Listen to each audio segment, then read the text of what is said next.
What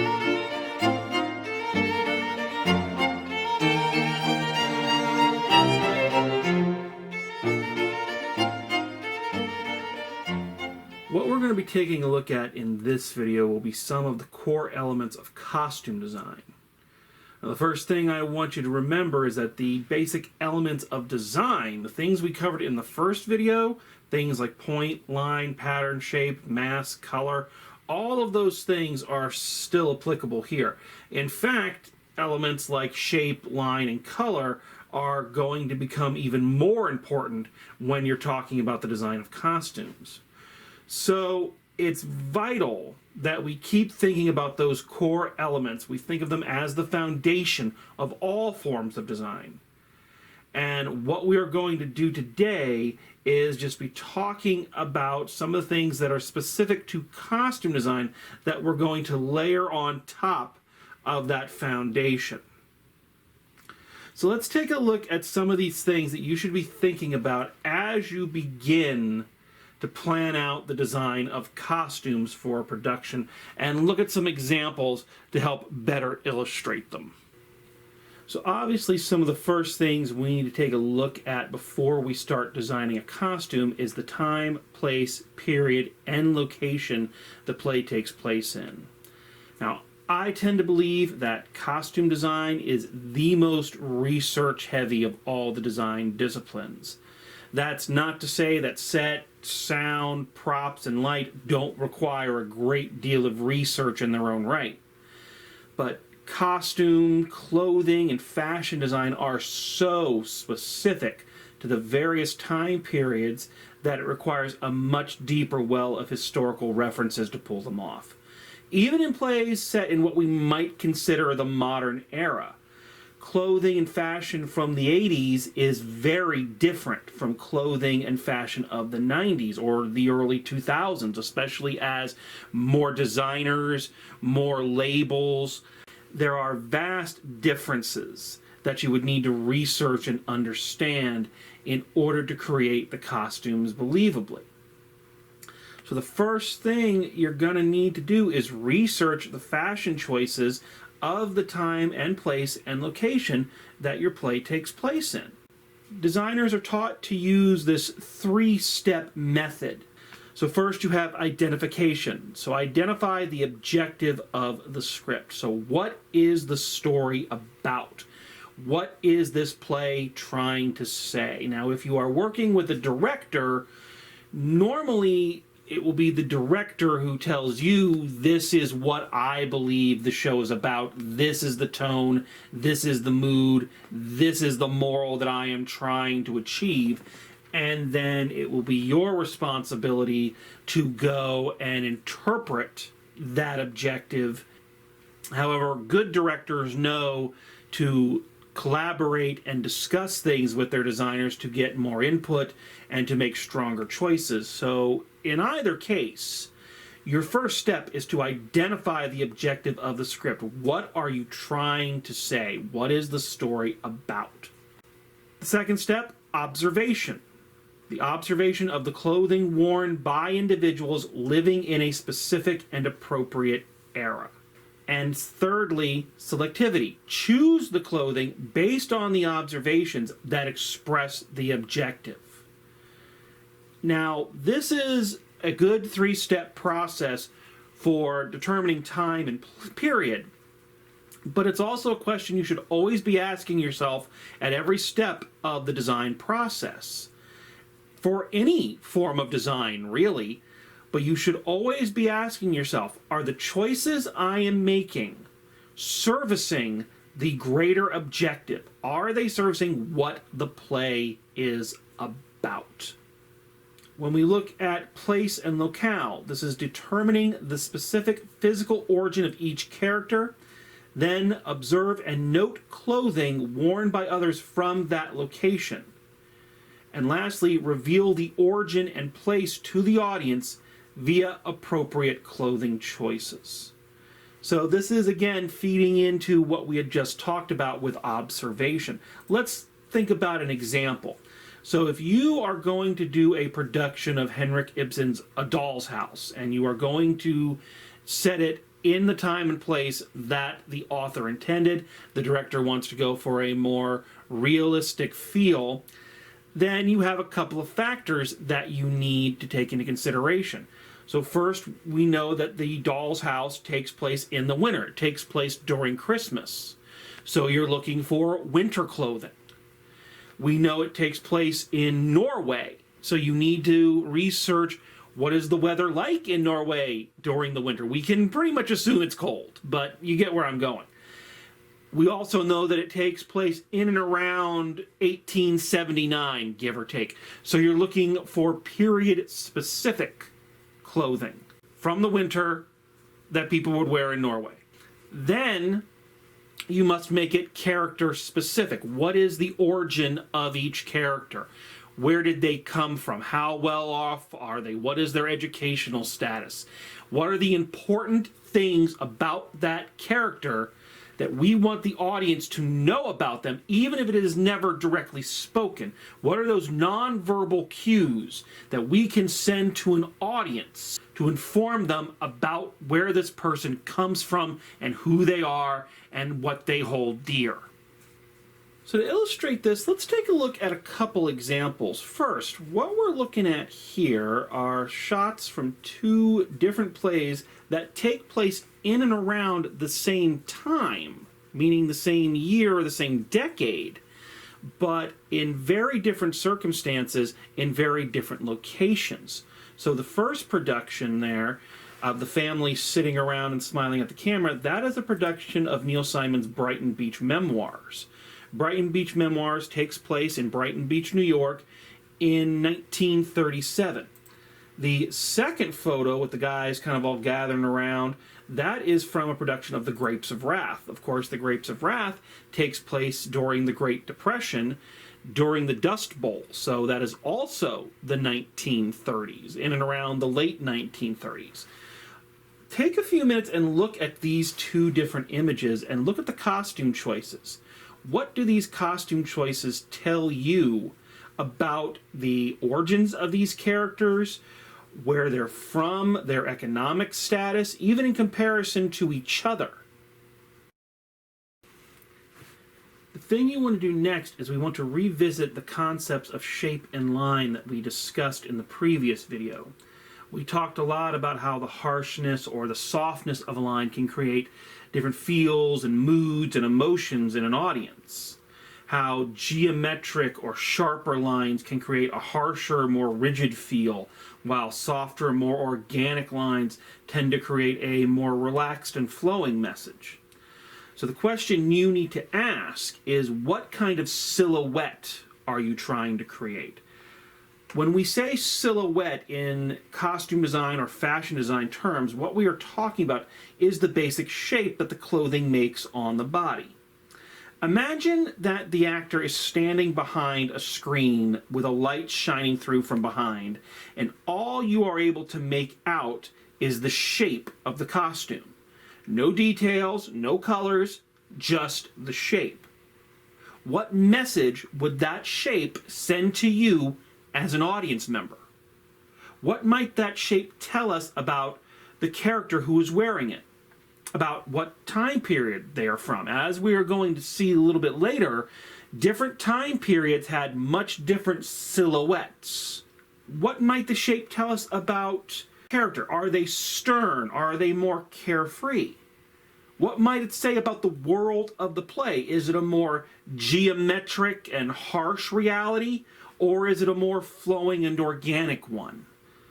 So let's take a look at a couple of examples here from two very different productions. And what we're looking at, what we want to see, is what shape and lines are the costumes creating in each of these two productions. So the first production there with the folks with the ties is a production of Jean Anouilh's Antigone. The second production with the ladies with the fan is from a production of Shakespeare's Much Ado About Nothing. So what are some things that we notice about just the shape of these costumes, the silhouettes that they create? Some things to look at. Notice how the four chorus members in Antigone are all uniform.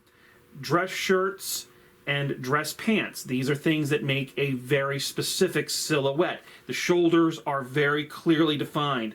The lines of the body, the legs, are all very clear, very straight. Even in the accessories, and again, I mentioned we wouldn't necessarily worry about accessories when we're looking at a silhouette, but since we can see them straight on, look at the ties that they're wearing. Very, again, geometric shapes, straight lines, coming to a point. Even the collars are very geometric. So this is a very rigid society. This is a very rigid play. By contrast, take a look at the ladies in the Much Ado About Nothing picture and look at the silhouette that they create. Look at how the dresses that they are wearing have form. They are definitely following the form of the actor, but it's a much looser form. It's not creating as sharp a line. They're wearing dresses, so there does not create that very stern angle of highlighting the legs. Even the shoulders, if you look at the young lady with the floral print, the shoulders of her dress are very loose. They are rounded as opposed to the sharp edges the dress shirts create. So two very, very different silhouettes. Even when we don't look at things like color or the sets that they're on, if you were just to see these characters highlighted, you'd know that they come from two very different worlds, and they say a lot about the characters that inhabit them. So before we go any further, let's quickly touch on one of the most important tools in a costume designer's arsenal, and really any designer's arsenal, and that is the choice of color. Color is one of the most powerful non-verbal means of communication in theater. It plays such a huge part in just about everything else we are going to cover in this presentation. Think about how much of a person's mood or general personality we can determine by the colors they choose to wear. As we've already discussed, color can help determine the time and place and location the play is taking place in. Colors can help illustrate a character's mood or general outlook. Color can be used to highlight connections between characters. This is big in things like Romeo and Juliet, where traditionally one of the families is seen as being dressed in red and one of the families is always seen as dressed in blue. But it's a clear signifier of their affiliation. It can also be used to communicate potential love interests. Couples normally will have some shared color somewhere in their costume. Certain colors represent certain moods or tend to invoke certain ideas, red being anger or lustful, black and gray being evil or mysterious, green being envious, purple is seen as a royal color. So how far you want to play in to those conventions is completely up to you. Just because red is seen as an angry or lustful color, it doesn't necessarily mean you have to put it on an angry or lustful person. You should also consider how light or dark the colors are and what that means and how that alters the meaning. Someone in a bright red suit or shirt is going to convey different emotions than someone in a darker burgundy. Someone in a bright sky blue is going to invoke different ideas than someone in a dark navy blue. Let's take a look at a couple examples of how color communicates certain aspects of the show and the characters to us. Here we have two very different productions. One of the musical The Spitfire Grill, which takes place in a more rural area. It is a darker toned show, and you can see that reflected in the costumes. A lot of plaids, a lot of darker hues, not a lot of bright colors going on. Compare this to the show immediately next to it, which is a melodrama called Peril on the High Seas, which takes place during the 20s when everything was a giant party. Notice the colors are a lot brighter, a lot more vibrant. What does that say about the different shows? What mood does that put you in watching these different shows? Let's take a look at a couple other shows and look at how color is used to create links between characters or to signify allegiance. First two images you see there are from a production of Macbeth. And in that production, it was decided that the Macbeths would wear black and red. Nobody else was allowed to wear black and red throughout the show. All the other characters would have different shades of green, gray, and blue. You take a look at the other two photos over there from the musical Urinetown, and here again we see how we're using color choices to link certain characters together. These are all members of the UGC that control the water consumption in this town suffering from a drought. In this instance, all of the actors who are representing members of the UGC all have something yellow. It could be a pair of yellow shoes or a bright pair of yellow pants. But that connects all of those characters so an audience knows immediately what their affiliation is. So the next thing you'll need to consider is what is the mood you are trying to convey. Now when we say mood, we can mean it in one of two ways. We can mean it to mean what is the mood of the individual character, or what is the mood of the piece as a whole. What kind of feelings are you hoping to invoke in your audience? Is this an oppressive show? Are you trying to create a mood of desperation and desolation? Or is it a hopeful show? Are you trying to create a mood of happiness and lightheartedness? Again, what you need to consider is both the mood of the individual characters and the mood of the piece as a whole. I know I've said that before, but it bears repeating. You want to make sure that all of the characters all feel like they come from the same world. So even if they are representing vastly different individual moods, you need to make sure that they are still communicating the overall mood and look and feel of the show. When discussing mood, let's take a look at a couple of examples. So this first slide is from a production of Anton Chekhov's The Seagull. And I want to examine how the characters' individual moods still fit with the world as a whole. If you take a look at the young lady sitting in the chair dressed all in black, she is portraying the character of Masha, who, because Masha is kind of emo, is always dressed in black as if she's going to a funeral. So this is an example of how the costume can communicate the character's individual mood. But look at it in comparison to the other costumes from this production. Yes, it is a much different color, but the lines, the shape, it still is thematically connected to the rest of the show. It is still trying to communicate that same sense of mood as the other costumes in the show. Notice that it's very light and the costuming seems very loose, very breezy. So there again, even though it is communicating her individual mood, it is still communicating the overall mood of the production.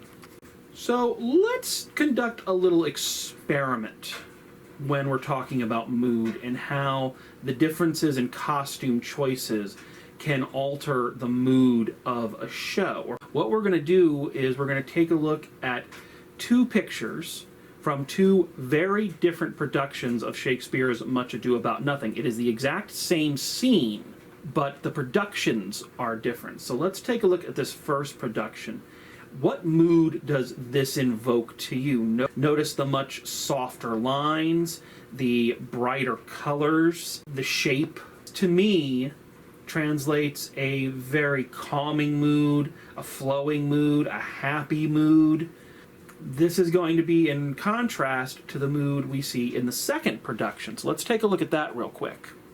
So here we have the exact same scene, but in a completely different production. So this production, the setting was more modern day. Look at how different the costuming is and the different mood it invokes in you. Notice that there are a lot more fitted clothing choices. Notice the colors are a lot darker here. There are very few pastels. But if there are brighter colors, they are very bright, almost obnoxiously bright. So up until now, everything we've talked about, time, place, location, mood, shape, all that is fairly surface stuff. Information you can usually come up with just by reading the script a few times or sitting through a production meeting or two. When we're discussing theme, things get a lot more subtextual. If you think back to the slide on time and place and the step of identifying the objective, i.e., what is the point or the moral of the play, and what is that trying to communicate, you can start to get an idea of how you're going to express those ideas in costume design. When we talk about theme, what we're discussing is the idea of visual metaphor. Now, once again, this can be a visual metaphor of an individual character. Maybe you have one character who stands out in some way, shape, or form. Or it can be a visual metaphor that runs through the show as a whole. So here we have some examples of what could be considered visual metaphors, sometimes, again, subtly, and sometimes not so subtly. Let's take a look at the not so subtle first. If you can see the image of the four kids walking across what is clearly a haunted house, and you can tell from the costuming exactly who they are meant to represent.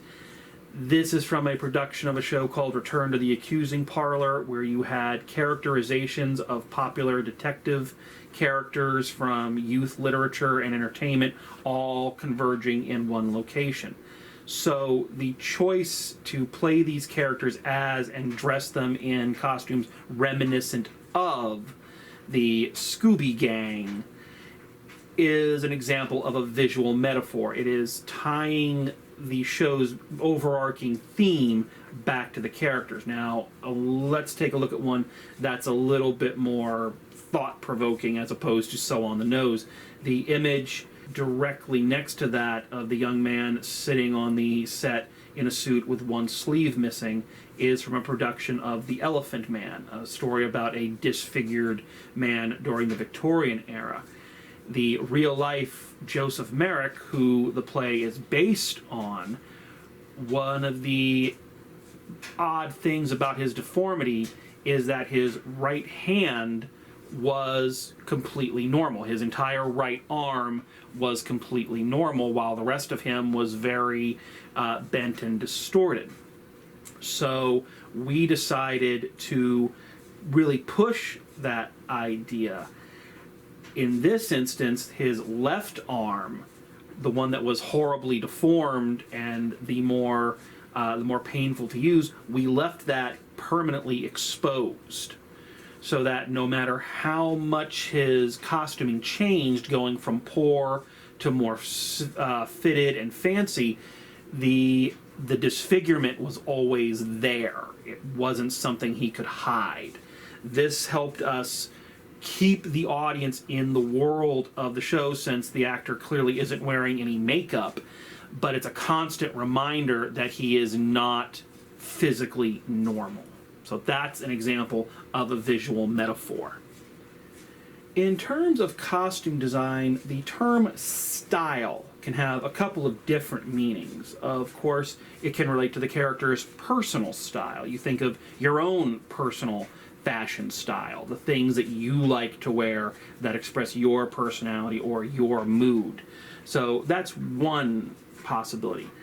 It can also refer to the designer's individual style. Now, we've talked about that in class, about the recurring elements and themes that turn up again and again in an artist's work that signifies that it is part of their collection or it is one of their brainchilds. Good example from a design point of view is if you look at the films of director Tim Burton. At some point in almost all of his early movies, somebody would wear a white and black striped costume. It would show up in just about everything. Most famously, it's the suit that Beetlejuice wears. A version of the dress shows up in Sleepy Hollow. There is an example of it in Edward Scissorhands. But that black and white striped costume is going to pop up at some point in time. That is an example of a recurring theme in the design style. But most often, the style refers to what style the show is being presented in. Now, we've discussed the vast differences in theatrical movements throughout the centuries, and each one has a specific look and feel to the design elements that define them. In the case of show style, what you're really asking, if you want to kind of break it down to its core, what you're really asking is how close or how far from realism are you trying to go? Do you want your show to be extremely realistic? Do you simply want to verge just a little bit from realism? How far from that measuring post of realism or normal do you want to go? And the further you go and the further you move into more abstract concepts or bizarre worlds and themes, the more you have to ask, can it be appropriately imagined that these characters are wearing this fantasy garb or donning abstract shapes or wearing clothing unlike anything seen in everyday life and experiences? And does it feel natural to them? Does it feel natural to the characters on stage? So let's just take a look at a couple of examples of differing styles and see how they move from realism kind of all the way to the other end of the spectrum. Well, maybe not all the way, but a fair distance away from what we would call naturalism or realism. So once again, we revisit Much Ado About Nothing, and we can see this has a fairly mixed style. There are period elements to the doublet, but the other gentleman is wearing a vest and a regular shirt and a fedora, things that are not of the same time period that the Don John character is wearing, but yet they still feel like they inhabit the same world. It is not a huge leap from one to the next. By contrast, take a look at the second photo from a production of Return of the Blue Ghost, a play designed to be a takeoff of old 1930s and 1940s movie serials and kind of the goofy tropes and characters that you would encounter there. You can see, obviously, this one is not going for realism. It's not even going for as close to realism as the Much Ado production. But there's still a sense of realism. The clothing that the two ladies on either side are wearing are still what we might consider of a period. They are what we would consider normal, but the robot and the, alien up on the platform, clearly not. They are clearly of their own world, and yet all of the elements still work together. So these are two styles that are moving very slowly away from realism, but there's still a realism embedded in it. Now, if we move the needle even further away from realism, we get something like this. This is a production of Marlowe's Dr. Faustus, and we can see that this production really holds to no specific time period. There is nothing historically accurate, truly, in the costume design. There are a lot of masks, a lot of larger, puffier clothing. You can see the bizarre silhouettes. The color palette is much more earth tone. So this one does not really adhere to a set time or place. It's kind of amorphic. It's just kind of out there. It's what we would call highly stylized.